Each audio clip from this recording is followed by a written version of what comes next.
zero to boss. If you haven't realized by now, this is where we talk about that one boss, the OG in a family tree, who's yours.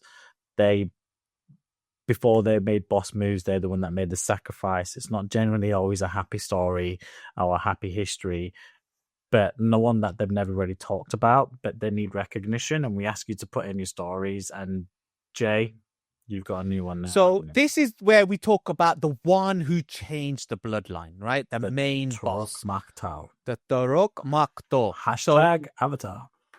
Hashtag Avatar. So we did speak about that chap that came over from Ireland, and I was thinking that again, some of the quotes that he was saying stuff like iron sharpens iron, and I remember him saying also, deal with it when it happens, and you gotta move in life with the tools you have in hand.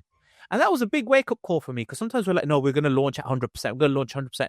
And some things in life, you got to launch at 80%, right? So it's imperfectly perfect. Yeah. So as you all know, I used to work in the corporate world for many years, and I keep these I come across a lot of great people, inspirational people. And I take small little snippets where I can help me give me some humble pie and think, oh, do you know what?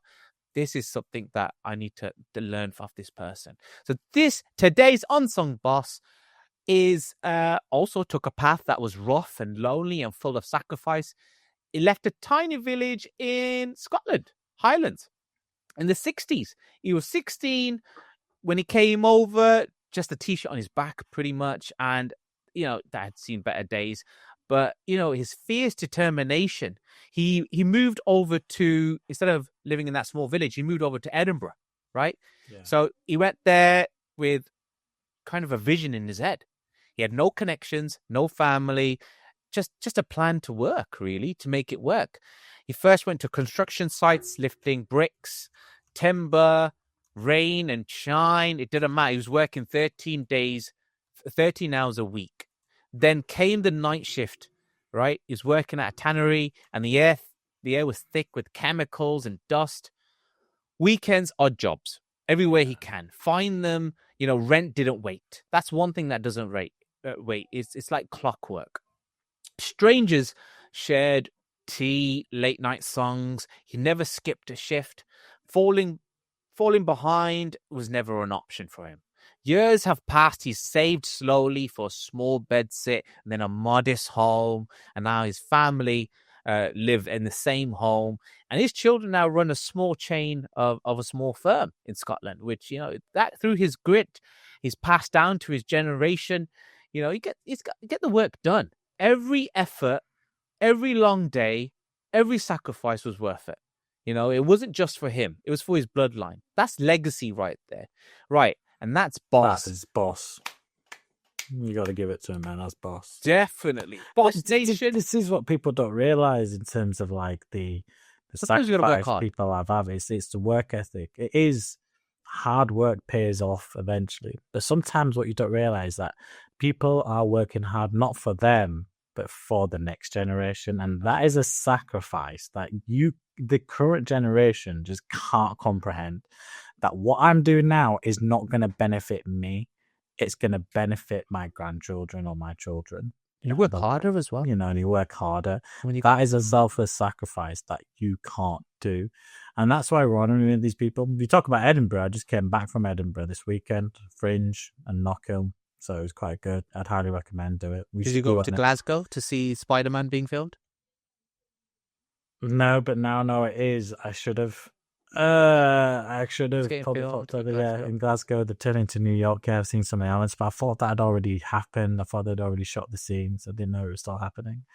Right, we're honouring families, OG bosses, people survived impossible odds, built something from nothing, made sacrifices that still pay off today. That's what we're talking about. So, tell us your family story. We'll read out the most powerful ones on air.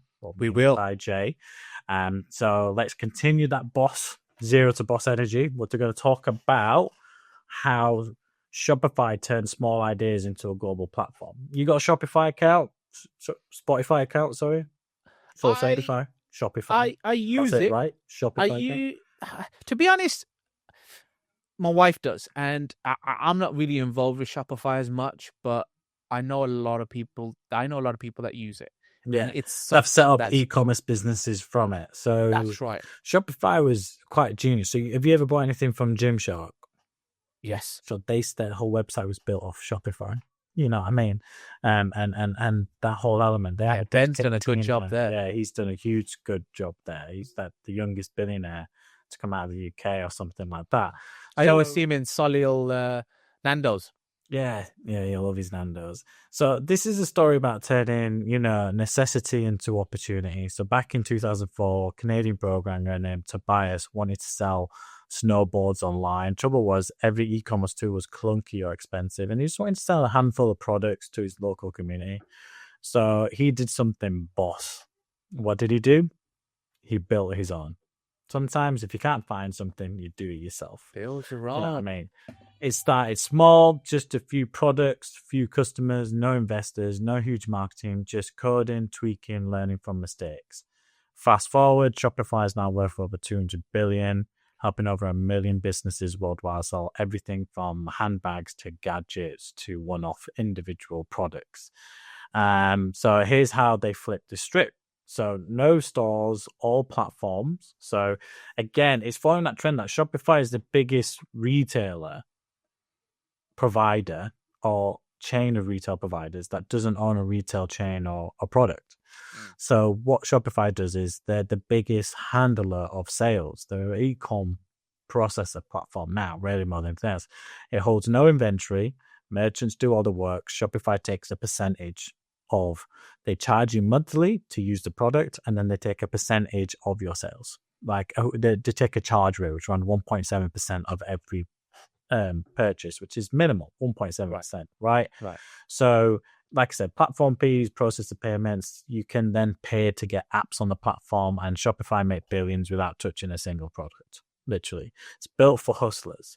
So during the 2020 pandemic, it really amplified this business again, because small businesses needed an online solution fast, especially those that were selling from a local shop or store.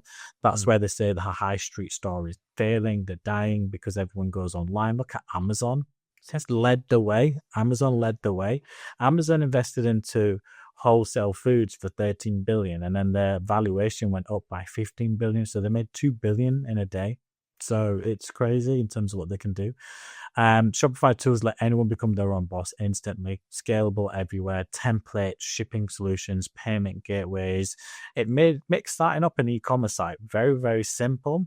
And you've got a brand like Gymshark that used this platform that went from a gym club into a multi-billion-dollar brand globally in terms of this online because of online solution.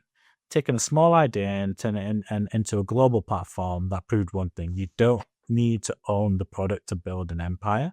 You just need to own the platform. From that, you have specialist agencies that build Shopify sites for people. So, like our Airbnb we talked about in the last episode, of companies that create Airbnb properties and stuff. You've got big custom, got people that do drop shipping items and stuff like now that people can tap into and sell, etc. So you don't need product. You could just drop ship. You just got to connect the right products to the right platform and build the store and let it run on autopilot and just market it and have a team to build it out. You could do this with beds. You can do this with mattresses. You can do this with blinds. You can do it with anything. As long as you've got a producer, a seller that can ship it out and customize it for you, you can sell and create the products through the site and create a unique experience for someone. In 2024, they saw over 7 billion revenue, over 500 million unique customers. And that was an increase year on year. So that is what I call bada bing. Bada boss. Boom. So, Damn, that's an insane, again, like this whole, the platform and the online solution. And they, of course, we know how much they've grown now, but they were, big oaks do grow from small acorns. And once they were small acorn, I like that. And I'm big on that. I'm big on that. You got to be. You wake up excited every day. You try and conquer today's challenge instead of thinking, what's going to crop up today. But like, do you know what? What's that challenge today? Because I want to conquer it. Maybe it's a purpose from above that it's set my way, and I need to conquer that and spend your energy wisely.